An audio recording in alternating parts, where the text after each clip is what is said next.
السلام عليكم ورحمة الله تعالى وبركاته. أسعد الله أوقاتكم، صباحكم ومساءكم بكل خير أحبتي في الله.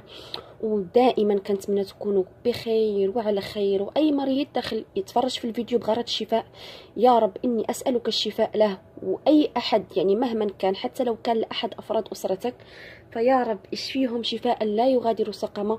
وهو يشاهدني الآن، هذا المشاهد يا رب ارزقه من حيث لا يحتسب، يا رب أسعده في حياته، يا رب اجعل أيامه الجاية بإذنك تعالى تكون أحسن من أيامه اللي فاتت، وإن شاء الله ستفرج عليك بإذن الله.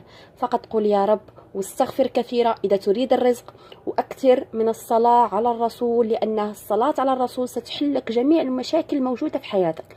عندك هم غم، مشاكل في حياتك، مشاكل بين العائلة، عندك يعني أي شيء عراقل في حياتك ما كتيسرش لك أمورك، بالصلاة على الرسول ستحل كلها. سبحان الله، فيها سر من أسرار الحياة لا يعلمه إلا الله. فأكثروا من الصلاة على الرسول لكي يعني تفرج عليكم بحول الله وقوته، وحتى في المرض كذلك تفرج عليك، أي هم يفرج عليك بإذن الله. إذا بسم الله على بركة الله، فضلا وليس أمرا.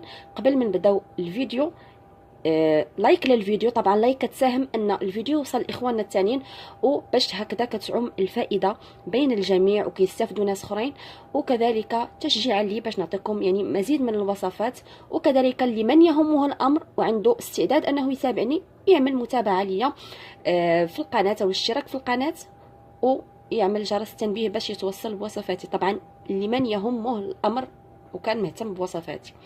بسم الله على بركة الله. إذا هذه الوصفة أو وصفة اليوم جدا ممتازة، فقط اسمعوا لي مزيان. وصفة اليوم ممتازة جدا لمن يعاني من مشاكل في الجهاز التنفسي، فإليكم هذا المشروب الرائع جدا، يقوي الجهاز التنفسي، وأيضا له خصائص مضادة للميكروبات الفيروسية، وكذلك غني بمضادات الأكسدة إلى جانب العناصر الغذائية المهمة لجسم الإنسان طبعا. وكذلك علاج جيد جدا للإنفلونزا والناس اللي كتعاني كذلك من السل، فهو ممتاز جدا. وكذلك يعالج الالتهابات الرئوية أو التهابات الرئة، جميع التهابات الرئة، وكذلك التهابات أو التهاب الشعب الهوائية ونزلات البرد، كل شيء عنده علاقة بالصدر عليكم بهذا المشروب. أنا عملت لكم طبعا العديد من الوصفات، لكن من بين الوصفات القوية هذا المشروب. طبعا هذه الوصفة مجربة ومؤكدة 100% وعلى ضمانتي. وطبعا الوصفة أصلها جاية من عند خبير في الأعشاب، وخبير يعني ليس أي خبير، خبير جدا يعني عالم في طب الأعشاب. إذا اسمعوا لي فضلا منكم جيدا يعني، وعملوا بالطريقة التي سأذكرها لكم وبالمقادير التي سأذكرها لكم. إذا نبدأ. بالنسبة للمكونات التي سنحتاجها، غادي نحتاج أولا على رأسهم العناب، ليس العنب، العناب.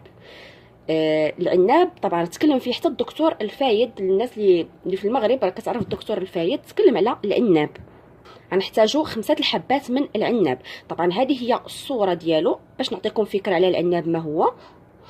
شوفوا الصورة ديالو وغادي تعرفوا اشنا هو. اصلا هذا هو الاسم المعروف، هو باسم العناب. بالنسبة لهذه الصورة امامكم عنده نفس الاسم، طبعا هو العناب او عناب كيقولوا لي، هذا هو الاسم ديالو، وموجود حتى في المغرب بنفس الاسم، وكذلك تكلم عليه الدكتور الفايد على نفس الاسم العناب. اذا بالنسبه لهذا العناب كيحتوي على عدد من العناصر الغذائيه المهمه لصحه وسلامه الجهاز التنفسي عامه.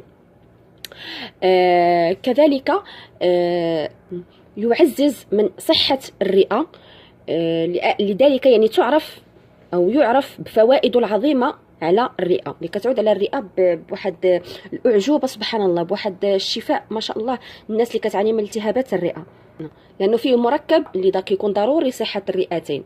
وكذلك كيحتوي على مضادات الاكسده اللي كتقي او تحمي الرئه من السرطانات، وكيطهر كذلك الصدر من السموم، وكيخلصها من الملوثات الى غيرها. لكي تتعمقوا في هذه المعلومات اكثر ادخلوا وشوفوا على جوجل او اي مواقع التواصل على الفوائد العناب بالنسبه للجهاز التنفسي، لكي لا نطيل اكثر. اذا هذا المكون الاول الذي سنحتاج منه 5 حبات. المكون الثاني اللي غادي نحتاجه هو الزعتر. بالنسبه للزعتر في الدول العربيه كيكون الزعتر مخلوط بالسمسم. انا اتكلم على الزعتر البري العادي اللي عنده رائحه مميزه، ليس المخلوط بالاعشاب والسمسم. الزعتر كيطلقوا عليه اسم ملك الاعشاب. اذا كنت تعاني من التهابات الشعب الهوائيه او الربو المزمن او كذلك نزلات البرد او الانفلونزا او الحساسيه الموسميه اللي كتجي، فان الزعتر يكون سبحان الله بمثابه ماده طارده للبلغم وماده مضاده للالتهابات، لانه يزيل البلغم والمخاط من الجهاز التنفسي، وفي نفس الوقت كيخفف الالتهاب للمساعدة في التنفس، وكيمنع تطور الميكروبات التي من الممكن أن تؤدي إلى أمراض وخيمة أو أمراض أمراض كثيرة يعني وخطيرة. طبعا غنحتاجو ملعقة من الزعتر، وغادي نحتاجو المكون الثالث والأخير اللي هو العرقسوس أو جذور العرقسوس.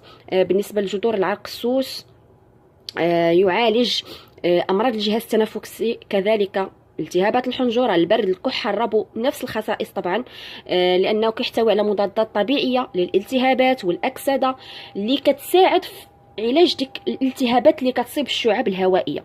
فلذلك يجب استخدامه كذلك في هذه الوصفه، وكيعمل كذلك على تقليل افراز السائل اللي كيكون المخاطي، وبالتالي القضاء على الاحتقان، الحالق والكحه، كذلك الناس اللي كتعاني من الكحه. اذا هادو هما 3 مكونات ضروريه او 3 عناصر ضروريه في هذه الوصفه. وغادي نحتاجو كأس من الماء يكون حار.